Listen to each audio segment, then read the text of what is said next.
Hey guys, welcome back to my channel. In today's video, I'm sharing a few of my favorite kitchen items that have helped me elevate my cooking and will hopefully help elevate your cooking as well. If you're new to my channel, my name is Sierra and I am a clinical nutritionist and I post content about health and wellness for your mind, body, and soul. When it comes to kitchen items, I consider myself to be somewhat of a minimalist because I don't like having a ton of different pots and pans and spoons and gadgets. But these items that I'm sharing with y'all are some of the few items that I just absolutely adore and I use all the time. And personally, I think it just makes the food taste that much more amazing. So I'm going to start by talking about my cast iron skillet. This thing I use every single day and I use it for almost everything. I used to be afraid to own cast iron because it is a little bit more finicky when it comes to handling cast iron. You can't just throw it in your sink and let it sit in water because it will rust.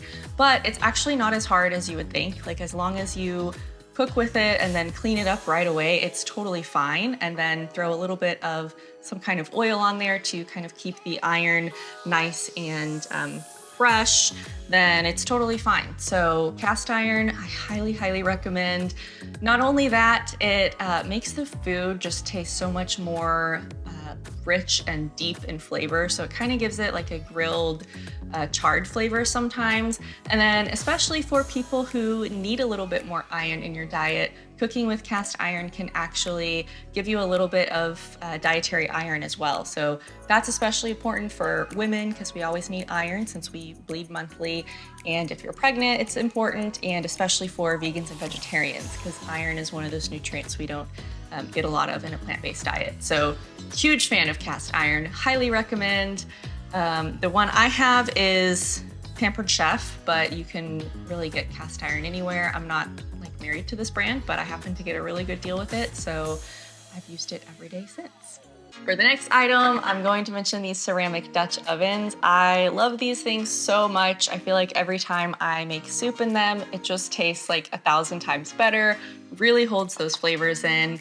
And not only that, but ceramic is non-toxic cookware, so it's kind of a naturally non-stick cookware without the non-stick chemicals that they spray on traditional non-stick pots. So I love ceramic Dutch ovens, and you can use these for a bunch of things. You can throw it in the oven. I've baked bread in these. You can make soups, really lots of things, simmering sauces. So many uses for the Dutch ovens and such a good investment. They last a lifetime. Just like cast iron is actually one of those that lasts a lifetime as well. So very good investment. They do tend to be pricier pieces, but definitely I would say worth the money for the Dutch ovens. Another item that I love are my trusty food processors. I bought this probably 10 years ago and it still works. I wouldn't say amazingly, but it still works. It still processes and blends food. And personally, I use this as a blender as well. It's not technically a blender, but it kind of does the same thing. So I make my smoothies in this. I make sauces. I make salsas, dressings. Like literally you can make so many things with these little food processors. And if you don't want to deal with like chopping onions or chopping up vegetables, you can throw those in a food processor, do a few pulses, and it chops it right up for you. So very easy to use, again, very versatile. And I would say in terms of cost, these are a little bit more affordable than the first two items I mentioned with like the skillet and Dutch oven, at least the brand that I have. If you get that fancy brand that all of the other YouTubers use, that one's a little more expensive. I don't have that one yet. The Vitamix, I think is what it's called. I dream of getting that one day, but my brand is Ninja. It's worked for, like I said, probably over 10 years at this point and worked wonderfully. I use it for so many things, and it's a great way if you do want to start getting into making your own sauces or anything like that.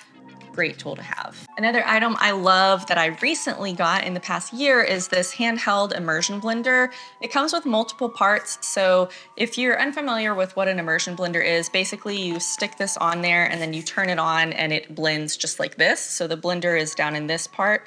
And it's great for making like pureed soups directly in the pot, so you don't have to transfer the hot soup to a blender and blend it there. You just stick this on and blend it directly in the pot.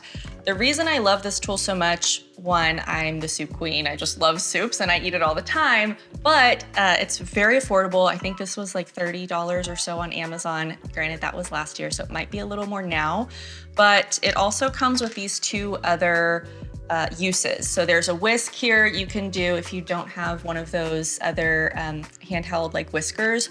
You can use this attachment to whisk any kind of like egg whites or meringues or something like that. And then it also has an attachment for, this is a frother. I didn't know what this was until my sister-in-law told me, but this is actually a milk frother. So if you want to froth up your lattes, they have an attachment for that too. And it actually works really, really well. So this tool, very handy. Last but not least, a crock pot. I love this thing. I, again, use it all the time. I do make lots of soups, so it definitely comes in handy for cooking soups for many hours, especially anything that includes like chicken. It's gonna just make it so tender. But the crock pot is very versatile, so definitely I would consider that to be one of my kitchen essentials. And you can also use an Instant Pot as well. I don't have an Instant Pot, but they essentially do the same thing. Crock pots are just more slow cookers, so definitely you kind of have to plan ahead, stick it in the morning of, and then your food will be ready 4 to 6 hours later. And Instant Pots, usually I think it's like 30 minutes to an hour, depending on what you're cooking. Very good kitchen item to have and something I use all the time. Thank you so much for watching today's video. I hope you enjoyed it, kind of exploring some of my favorite kitchen tools with me. And I'll leave the links for everything down below. If I can't find the exact item, I'll just pick something that's as close as possible. So if you guys are interested in getting any of these items or something similar, check the description below. I'll have links there. And then if you like this video, be sure to give me a thumbs up and subscribe for more.